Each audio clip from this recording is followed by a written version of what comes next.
আরজিকর কাণ্ডের প্রতিবাদে ১৪ আগস্ট রাত দখল লড়াইয়ে সামিল হয়েছিল কলকাতা। চুপ থাকেননি টলিপাড়ার তারকারাও। প্রতিবাদে কেউ পথে নেমেছেন, আবার কোনো তারকারা বাড়িতে থেকে এই লড়াইয়ে সামিল হয়েছেন।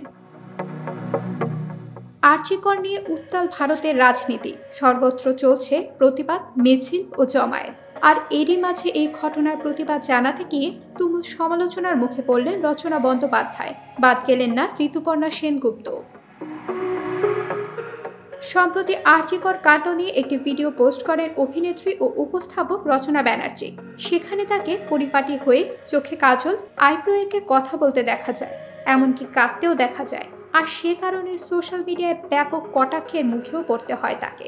সোশ্যাল মিডিয়ায় আরজিকর নিয়ে ভিডিও দিতেই মিমের বন্যা বয়ে গেছে রচনা ব্যানার্জিকে নিয়ে। শুধু তাকে নিয়েই নয়, আরেক অভিনেত্রী ঋতুপর্ণা সেনগুপ্তকেও কটাক্ষ করা হয়েছে ভুল ভঙ্গিমায় শঙ্খ বাজানোর জন্য।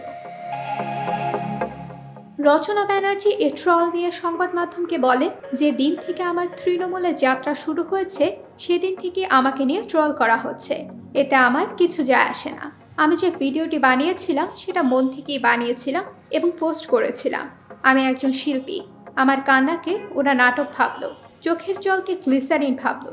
মানুষ কতভাবেই না আরেকজন মানুষকে নিয়ে ট্রল করে। অনেকে তো ঋতুপর্ণা শঙ্খ বাজানো নিয়েও করেছে।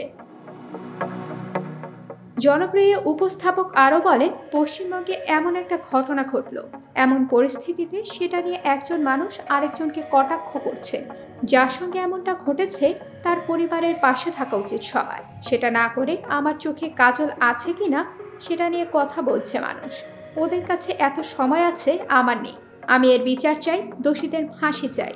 আমি হুগলির সংসদ সদস্য হিসেবে পথে নেমেছি। অনেক মানুষই হেঁটেছেন, এটা দরকার ছিল।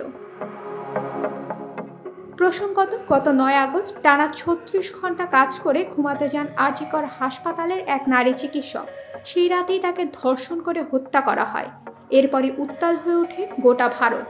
১৪ আগস্ট রাত জেগে আন্দোলন অব্যাহত রাখে পশ্চিমবঙ্গের নারীরা। লাগাতার আন্দোলনে উত্তাল মমতার রাজ্যসহ গোটা ভারত।